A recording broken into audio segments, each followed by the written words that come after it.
Think Argentina is just about tango and beef? You won't believe what's really happening down there. Wait until you find out about their president who legally married his own stepdaughter, or how they once had 5 presidents in just 10 days. Here's the scary part. Some of these facts will completely flip everything you thought you knew about this South American giant. Number 15. Argentina has been technically bankrupt 9 separate times in its history, more than any other country on Earth. You heard right, 9 times. While most countries might experience one major economic collapse in a century, Argentina has made it an art form. The most recent default happened in 2020 when they couldn't pay back $65 billion in foreign debt. Here's the crazy part. Despite sitting on some of the world's largest reserves of lithium, beef, and agricultural land, their currency has lost 99.9% of its value since 1970. Imagine if the US dollar went from being worth $1 to being worth a penny. That's Argentina's peso story. Walk through Buenos Aires today and you'll see locals literally carrying duffel bags full of cash just to buy groceries because the largest bill is worth about $3. Think economic instability is rare? Think again. In Argentina, it's practically a national tradition that happens every decade like clockwork. Number 14. It's completely illegal to name your child after any member of the Beatles in Argentina. Sounds unbelievable, but the government maintains an official list of 3,000 banned baby names, and John, Paul, George, and Ringo made the cut. The reasoning? Officials claim these names could cause confusion or be contrary to our customs. But here's where it gets bizarre. You can name your child Hitler, yes, that's allowed, but not Lenin. Parents who try to register forbidden names face automatic rejection and must choose from a pre-approved list. One couple spent 3 years in court battles just trying to name their daughter Nirvana. The irony? Argentina is home to some of the most passionate Beatles fans in South America, with tribute bands performing nightly in Buenos Aires. You could literally be arrested for playing Beatles music too loudly, but naming your kid after them? That's where they draw the line. Number 13. Argentine men are legally required by law to offer their seat to pregnant women on public transport, with fines up to $2,000. Wait until you find out how seriously they enforce this. Transit police actually conduct undercover operations using actresses with fake pregnant bellies to catch violators. The law, passed in 2013, doesn't just apply to obviously pregnant women, it covers anyone who appears pregnant, meaning you could face massive fines for guessing wrong. Here's the uncomfortable part. It has created a strange social dynamic where men constantly scan women's bodies looking for signs of pregnancy, and women report feeling more scrutinized than protected. Buenos Aires subway cars now have designated pregnancy police, special officers whose only job is enforcing this law. One businessman was fined $1,500 for refusing to move when a woman turned out to be carrying twins, not just overweight as he assumed. Think chivalry laws are outdated? In Argentina, they come with a credit card-sized penalty. Number 12. The country has more psychologists per capita than anywhere else in the world, one for every 120 residents in Buenos Aires. You heard right. Buenos Aires has 8 times more therapists per person than New York City. Walk down any street in the Palermo neighborhood and you'll count at least 15 therapy offices in a single block. Here's what's really wild. Therapy isn't just common, it's a social expectation. Argentines discuss their therapists like Americans talk about their dentists. It's routine maintenance everyone does. The average porteño or Buenos Aires resident starts therapy in their 20s and continues for decades, often seeing the same therapist longer than they stay married. Wednesday evenings are known as therapy night, when restaurants and bars empty out as half the city heads to their sessions. This obsession started in the 1960s when psychoanalysis became fashionable, and now grandparents pass down their therapists like family heirlooms. Think Americans are therapy obsessed? Argentines have turned psychological analysis into their national sport. Number 11. Argentina once declared war on Britain, Germany, and Japan simultaneously during World War II, but didn't send a single soldier to fight. Sounds like a joke, but this actually happened in March 1945, just 2 months before the war ended. President Juan Perón wanted Argentina to join the winning side and gain access to the newly formed United Nations, so he declared war on all Axis powers at once. Here's the ridiculous part. They literally mailed the declaration letters and then went back to business as usual. No troops were mobilized, no ships were sent, no planes took off. It was purely paperwork warfare. The German submarines that had been hiding in Argentine ports suddenly found themselves enemy vessels overnight, but local authorities just politely asked them to leave when they felt ready. Britain was so confused by this symbolic gesture that Churchill reportedly said, "Argentina has declared war on us." When did they find the time? The war ended before Argentina could figure out what they were supposed to do next. Think political stunts are a modern invention? Argentina was pulling diplomatic pranks while the world was literally burning. Number 10. It's illegal to die in the town of La Paz, Argentina, and violators can face posthumous fines up to $5,000. Wait until you find out why this insane law exists. The town sits at 12,000 feet above sea level, where the frozen ground makes it impossible to decompose bodies properly. Corpses remain perfectly preserved for decades, creating a public health nightmare and overwhelming the tiny cemetery.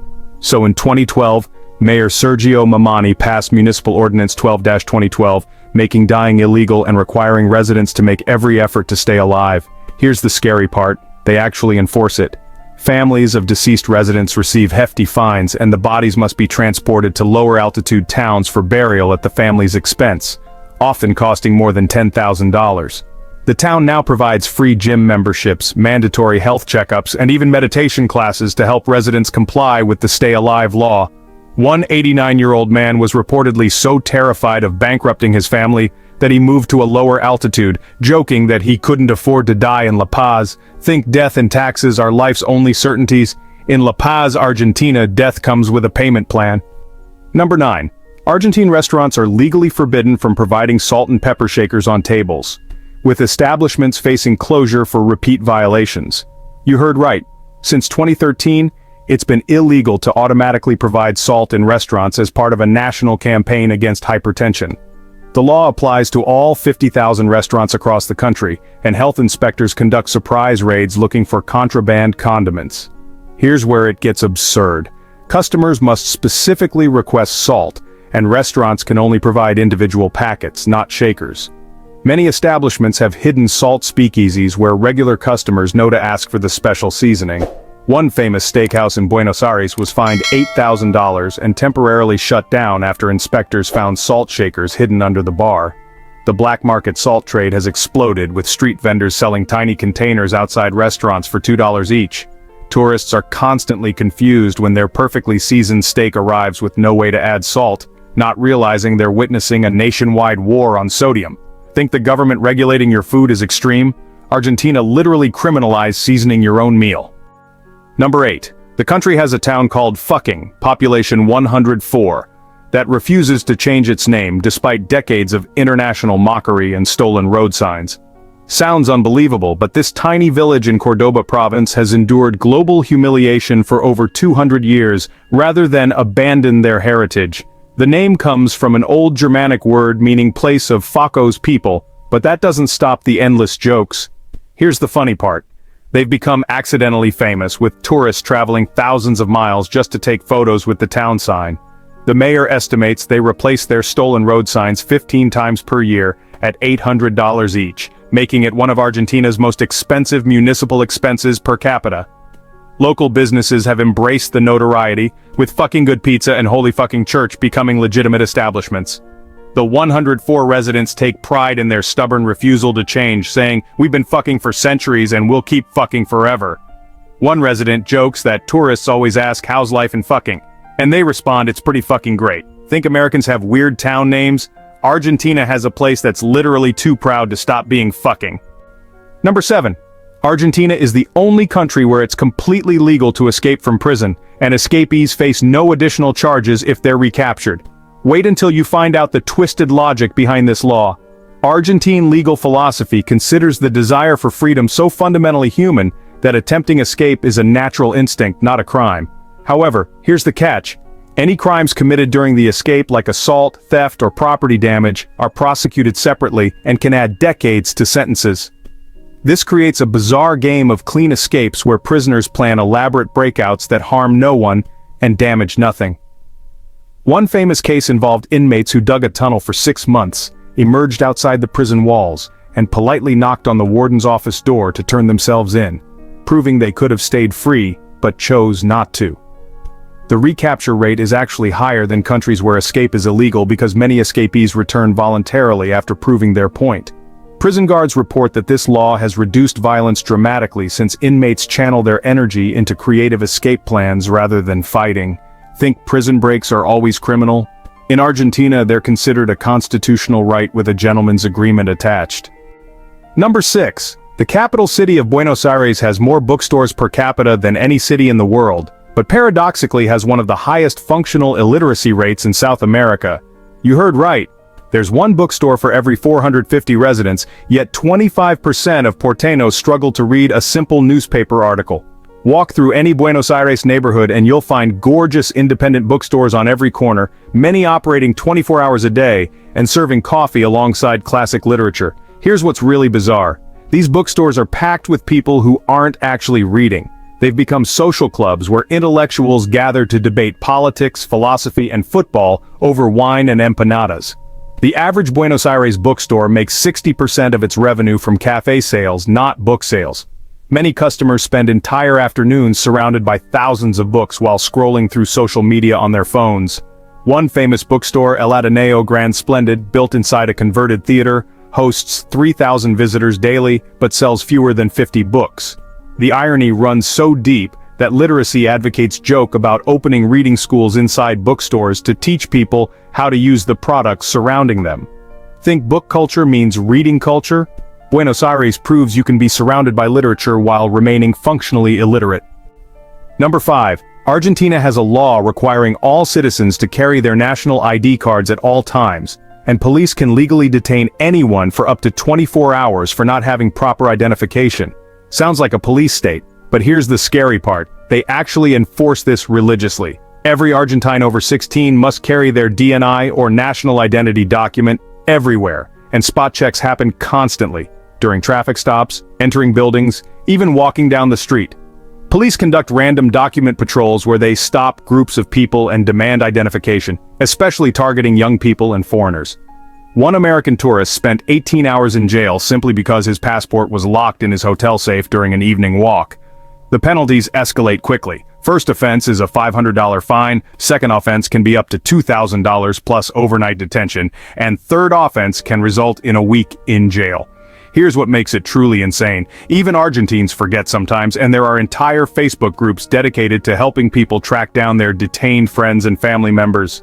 The system has created a thriving black market for fake IDs, with street vendors selling convincing replicas for $200. Buenos Aires police reportedly make 40% of their arrests for failure to identify rather than actual crimes. Think stop and frisk is invasive? Argentina has turned papers, please into a daily reality where stepping outside without ID is literally risking your freedom. Number 4. The country is home to the world's most dangerous football rivalry, where matches between Boca Juniors and River Plate require 5,000 police officers and result in an average of 200 arrests per game. Wait until you find out how extreme this gets. El Superclásico isn't just a soccer match. It's a military operation that costs the city $2 million in security for each game. The rivalry is so intense that Buenos Aires hospitals actually staff extra emergency rooms on match days, expecting stab wounds, heart attacks, and riot injuries. Here's the terrifying part. Fans are segregated like warring armies, with River Plate supporters entering from the north and Boca supporters from the south, never allowed to mix. The stadium becomes a fortress with snipers on surrounding buildings, helicopters circling overhead, and water cannons at every entrance. One infamous match in 2018 was moved to Madrid, Spain because Buenos Aires police declared it too dangerous to play in Argentina. Families are literally divided by team loyalty. Divorce rates spike 30% during championship seasons as couples discover they can't handle supporting opposing teams. Children growing up in Buenos Aires must choose sides by age 10, and changing allegiances later in life is considered worse than betraying your family. Emergency rooms report treating more injuries from El Superclásico than from car accidents on the same day. Think sports rivalries are just games? In Argentina, football fandom is a life-or-death commitment that requires police state protection. Number 3. Argentina's former president, Carlos Menem, legally married his own stepdaughter and served 2 terms in office while maintaining this relationship. Sounds like a scandal that would end any political career, but Argentines re-elected him anyway. Menem married Zulema Yoma in 1966 and became stepfather to her daughter Zulemita, who was 8 years old at the time. When Zulamita turned 30 in 1988, she and her 58-year-old stepfather began a romantic relationship that, honestly, shocked the nation. Here's the truly bizarre part. They held an official wedding ceremony in 1989, just months before Menem won the presidency. The Catholic Church refused to perform the ceremony, so they found a judge who declared it technically legal since they weren't blood relatives. Menem served as president from 1989 to 1999 with Zulamita as his official first lady, attending state dinners and meeting world leaders as his wife. The international community was so disturbed that several countries refused diplomatic visits. When reporters asked about the unusual arrangement, Menem famously replied, "Love knows no boundaries, not even family ones." The marriage lasted 12 years and ended in scandal when Zulamita was caught embezzling $60 million from government accounts. Think political sex scandals or career killers? Argentina elected a man who married his stepdaughter and kept him in power for a decade. Number 2. The country has been ruled by the same political family dynasty for over 30 years, with the Kirchners controlling the presidency through deaths, corruption trials, and assassination attempts. You heard right, since 1991, Argentina has been essentially a monarchy disguised as a democracy. Nestor Kirchner served as president from 2003 until his mysterious death in 2010, immediately followed by his wife Cristina, who ruled until 2015. When corruption charges forced Cristina from office, their son Maximo took control of the Peronist party and installed Alberto Fernandez as a puppet president in 2019, with Cristina as his vice president. Here's the scary part. The family has survived multiple assassination attempts, billions in corruption charges, and constant protests while maintaining power through a network of loyalists and strategic violence. In 2022, someone fired a gun directly at Cristina's head from 3 feet away. The weapon mysteriously misfired, and she continued her political activities the next day as if nothing happened. The Kirchners have been accused of stealing over $8 billion from state coffers, but their trials keep getting postponed due to procedural errors and witnesses dying under suspicious circumstances. Their supporters, known as La Campora, function like a political cult, with mandatory loyalty oaths and organized intimidation of opponents. One investigative journalist who exposed their corruption was found dead in his apartment with suicide written in a note that handwriting experts proved was forged. Think political dynasties are a thing of the past? Argentina proves that with enough corruption and violence, one family can rule a democracy for generations while making it look legitimate. Number 1. Argentina holds the world record for most presidents in a single month. They had 5 different presidents in just 10 days during December 2001. Wait until you find out how completely insane this constitutional crisis became. On December 20th, 2001, President Fernando de la Rúa resigned and fled the presidential palace in a helicopter as riots consumed Buenos Aires. By December 30th, 4 more men had served as president, each lasting an average of 2.5 days before resigning, being impeached, or simply walking away. Here's where it gets absolutely chaotic. At one point, there were 3 people simultaneously claiming to be the legitimate president, each operating from different government buildings with their own security details and staff. Congress was voting on new presidents faster than they could be sworn in, while protesters outside were literally setting government buildings on fire. The economic collapse was so severe that banks froze all accounts, the peso lost 70% of its value overnight, and middle-class families were digging through garbage for food. One president lasted only 6 hours and 57 minutes before realizing the job was impossible and quitting via text message to Congress.